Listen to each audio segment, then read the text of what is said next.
Deep in the dimension known as the Webway lies Kamora, the Dark City, home of the Drukhari, also known as the Dark Eldar.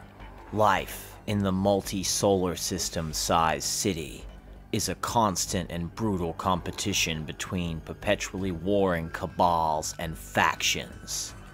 The Supreme Overlord of it all, Asdrubael Vect, is perfectly happy to allow this. He enjoys watching those below him compete for power. What he does not enjoy is any attempt to gain power at his expense. So when Vect feels threatened, he will pull out any and every stop to remind the Drukhari why they should avoid the state of his displeasure at all costs. A few quick examples of things he's done to gain or hold power include turning whole chunks of his own city into a demonic wasteland, leading Monkey Space Marines into key points of Kamora, or even activating the Gaze of Vect, a process that involves unleashing a captured star upon enemy positions. That's right, a captured star. Ancient footage recovered near a damaged waygate is believed to show Asdrubael himself activating this weapon. Nox Technologies voice identification software download confirmed.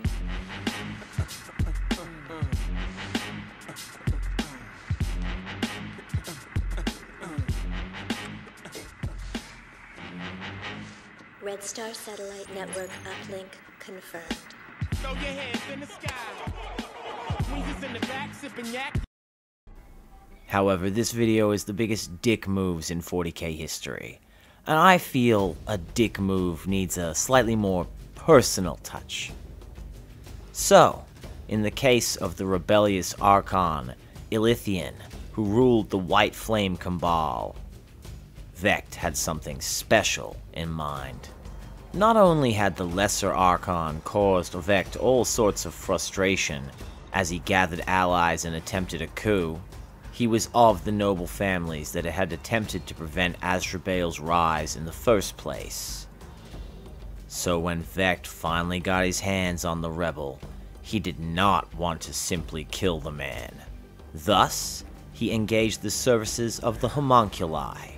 You see, the Homunculi, the surgeon caste of the Drukhari, their mastery of biology and the soul is so great that a rich Dark Eldar, say an Archon, can have the Homunculi grow them fresh, fully formed bodies, free of conditions or injuries the original may have sustained.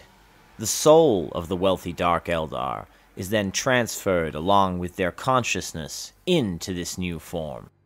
What many don't realize is this process can be done in reverse.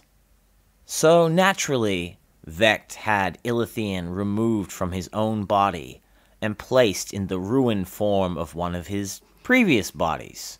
This one in particular had been infected with the Glass Plague, a horrific ailment that turns Drukhari into living sculptures of glass. Still conscious, but unable to move or perceive their surroundings. They, or in this case, Illithian, would remain a prisoner in their own body for all eternity. For Vect, this also had the added benefit of leaving behind an empty husk of the Archon of the White Flames, ready and waiting to be filled with the soul and mind of a Drukhari loyal to Vect, who might enjoy the sudden promotion to Archon of a Cabal. It was all a rather somber reminder for the private audience of powerful Eldar. Should the Supreme Overlord of Kamora desire it, they could always be replaced.